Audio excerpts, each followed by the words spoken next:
चला तर मंडळी, आज आपण बनवणार आहोत व्हेज पनीर पुलाव। तर त्यासाठी मी इथे 1 कप लॉंग ग्रेन राईस घेतलेला आहे। तर यामध्ये तुम्ही तुमच्या आवडीचा कोणताही लॉंग ग्रेन राईस घेऊ शकता। तर मी इथे बिर्याणी राईस यूज केलेला आहे। तर हा जो तांदूळ आहे तो आपल्याला 25 ते 30 मिनिटं पाणी घालून सोक करायला ठेवायचा आहे।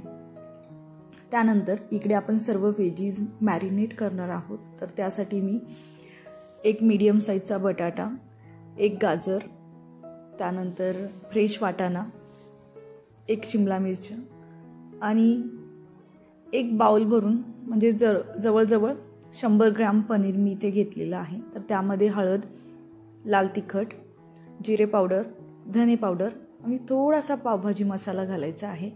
तर मॅरिनेशनसाठी मी इथे 1 कप दही यूज केलेलं आहे। तर हे आपल्याला 20 ते 25 मिनिटं मॅरिनेट करत ठेवायचं आहे। त्यानंतर इकडे कुकर गरम करून मी कुकरमध्ये 2 चमचे कुकिंग ऑइल घातलेलं आहे आणि 1 चमचा तूप घातलेलं आहे। तेल चांगलं गरम झालं की त्यामध्ये आपल्याला मोहरी, जिरं, थोडंसं हिंग आणि खडे मसाल्यांमध्ये तमालपत्र, दालचिनी, लवंग, मिरी, तर हे सर्व खडे मसाले आपल्याला छान तेलामध्ये रोस्ट करून घ्यायचे आहे। त्यानंतर एक स्लाइस केलेला कांदा चांगला असा लालसर होईपर्यंत आपल्याला इथे भाजून घ्यायचा आहे। त्यानंतर एक टोमॅटो आपल्याला इथे बारीक कट करून घालायचा आहे। तर आता आपल्याला इथे पावडर्ड मसाले घालायचे आहेत।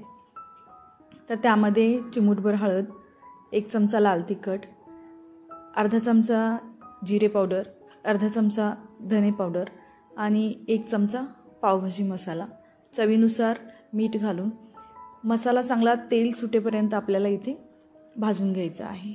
त्यानंतर जे मॅरिनेट केलेले आपल्या जे व्हेजीज होत्या तर त्या आपल्याला याच्यामध्ये घालून घ्यायच्या आहेत। आता ह्या ज्या मॅरिनेट केलेल्या व्हेजीज आहेत त्या मसाल्यासोबत चांगले तेल सुटेपर्यंत आपल्याला रोस्ट करून घ्यायचे आहेत।